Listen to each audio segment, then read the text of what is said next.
Hey guys, welcome back to Two Guys. Hopefully you're enjoying our videos, laughing a little bit, learning a lot, and making your classroom better for your students.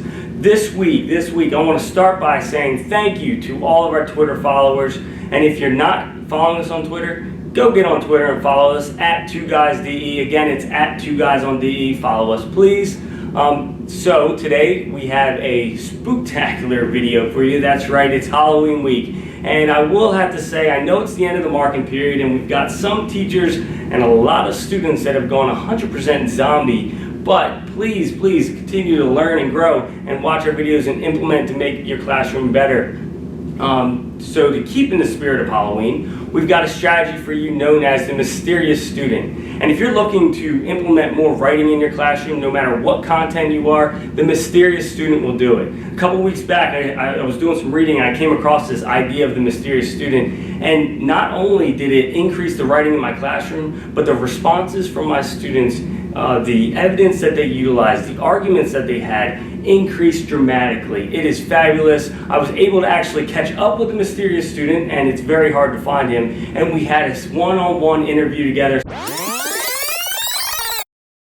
Before we get to the interview, I want to go over what and who the mysterious student is. First and foremost, the mysterious student is not a real person. It is not a real student. It is not even a name on your roster. It is a name that you made up, and you usually use this name to develop a writing prompt. And that writing prompt can either be the mysterious student is solving a problem incorrectly, like this math problem up here, or it is a more argumentative where the mysterious student has an opinion, and then the students are going to have to create an argument for or against that opinion, like our example here. Now behind me, I have a couple examples that will let you see how you can embed it in your classroom. I have a math example, I have an English example, I have a social studies, a science example, and then what's going to pop up in a few seconds is a career area example and a foreign language example. I want to highlight quickly an example of English and how the mysterious student can be used.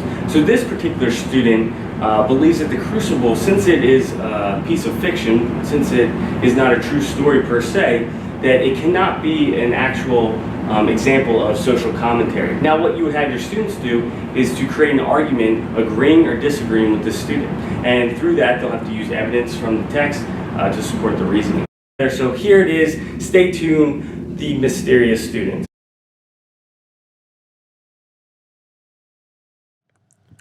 I make eerie statements about a topic or give my ghastly opinion about how to solve a problem.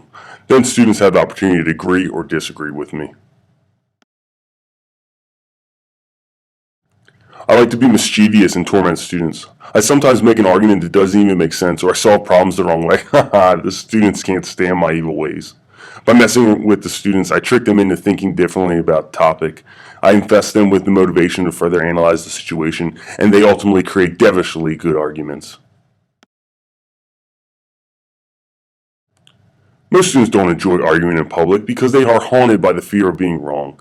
But they have no problem arguing with me. In fact, I love it. I love that they don't like me because it makes their arguments stronger.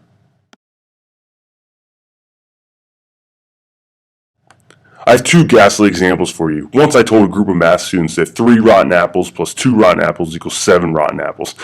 You should have seen their face. They created a cauldron of arguments against me using pictures and words. Then another time I told students that the Cold War was a bloody, violent, horrifying war. You could have filled a cemetery with the evidence they were casting against me. Funny though, I must have put a spell on some of those little witches or warlocks because they started supporting my argument about the Cold War. The teacher loved that war of words. I believe he called it something like a debate or something. I love tricking students into learning. Yeah, I know. You can be a little intimidating, a little scary, but you shouldn't be afraid to utilize the mysterious student in your classroom. The mysterious student is a higher order thinking strategy that requires students to understand the topic and then use evidence and reasoning to back it up, back their arguments up. That's what we want. Evidence, reasoning, back your argument up. That's what we want from our students. And this strategy will allow you to put that in your classroom. Now, going on this idea of trying new things in your classroom, and it's Halloween week and we're a little scared of things outside that go bump in the night, but we should not, as teachers, be afraid to try new things. We should not be afraid to fail. As long as we are trying to make ourselves better and in turn improve the learning environment for our students. So with that, I ask you, please look at our other videos, try The Mysterious Student, check out some of our other videos and implement those strategies in your classroom, because they will make a difference as soon as you start trying them. All right, please go out, look at them, and if you don't, we're gonna have an issue. Just kidding. All right, happy Halloween. Come on, guys. Turn the lights on. It's not funny anymore. Come on. Come on. It's not funny. Happy Halloween.